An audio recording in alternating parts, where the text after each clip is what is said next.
So you store Python, but you're bored with just learning about ints, strings, and loops? Let's make this more fun to learn. Today we're going to be creating a simple dice rolling game in Python. It is a simple and fun way to start learning about how Python works and how components of the language function together. Additionally, by the end, we're also going to be introducing you to challenges that you can do to expand this code into having more uses in the future.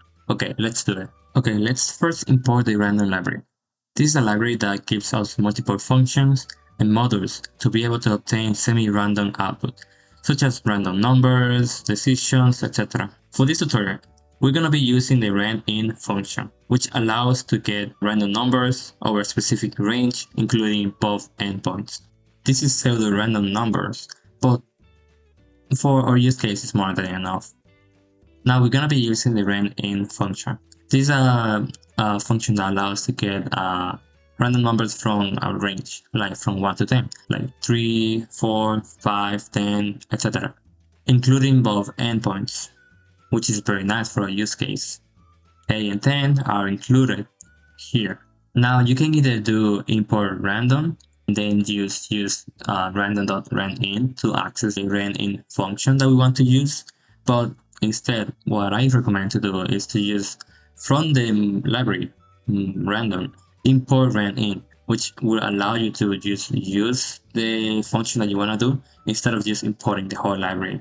Now let's get our user input. I'm gonna name this variable choice. I'm gonna use the method input to grab the user's input from the command line, and let's write something like, I don't know, write something here, something like that. Now if we run this, you're gonna see here, just give it a second. So write something, it appears down here. Now let's create the random variable. I'm gonna name this type number and use the random function that we mentioned last prior. So let's write here randin. In the parentheses, we're gonna include the range. So this is gonna be a 6 side. So basically just 1 to 6, including both endpoints. Now let's write the main logic of the game.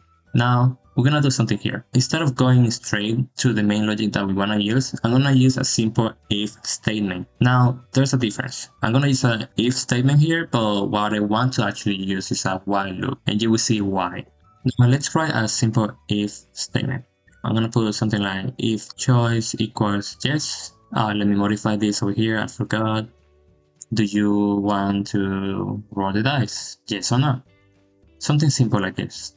If the choice of the user is yes, then let's print the random number that we got. And now if the user puts something else, let's just print have a nice day, something like this. And then let's try to run it. You see, do you want to roll the dice? We put yes, we got a random number. And now if we run it again, I want to put something different, and it's gonna give us have a nice day. You barely can see it there.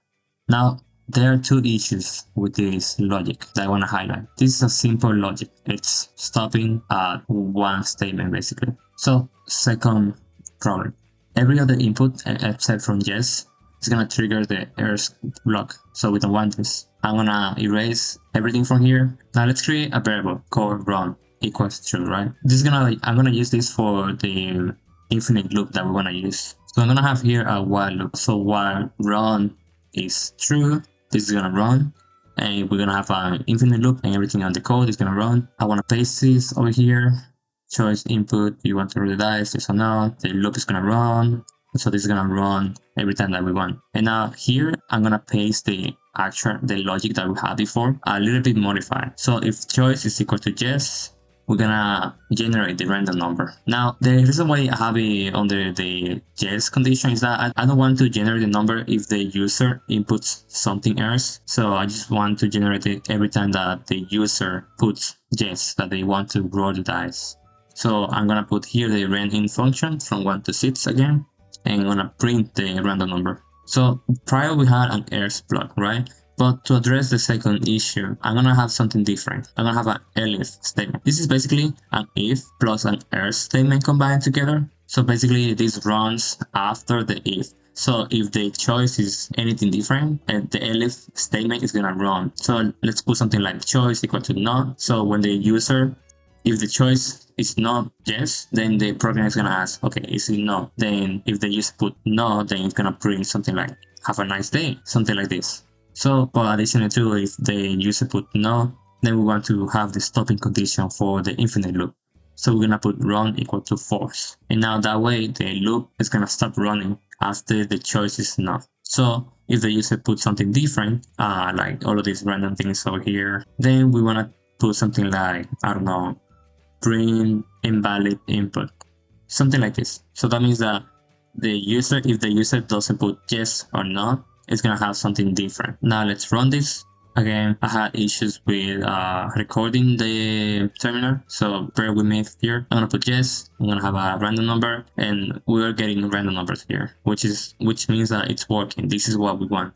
Now I'm gonna put something different, like something like this. It's gonna be like invalid input, please try again, and I'm just gonna continue here. And now let me put something like no, and then have a nice day. You see? So that means that our logic is working. This is what we want. Now I wanna introduce challenges so that you have this code over here, right? But you want to modify it. You want to make it yours. You want to introduce new variables to make it different. You want to solidify your learning. So what about putting something like throw counter? So every time that you throw the dice, it updates, and then you have maybe a total amount of throws. Maybe you want to have something like a sum counter. So sum every throw and have a total sum. Maybe something like customizing the die. So different amount of dice is thrown, or maybe different sides, whatever you want. But these are things that you can try on so that you can modify the code. And this is a little more harder, the customizing the die. So just be aware of that. But everything else is very simple to do. And the more that you try things out outside the tutorials, and the more that you try your own stuff, the more you're gonna be able to learn coding.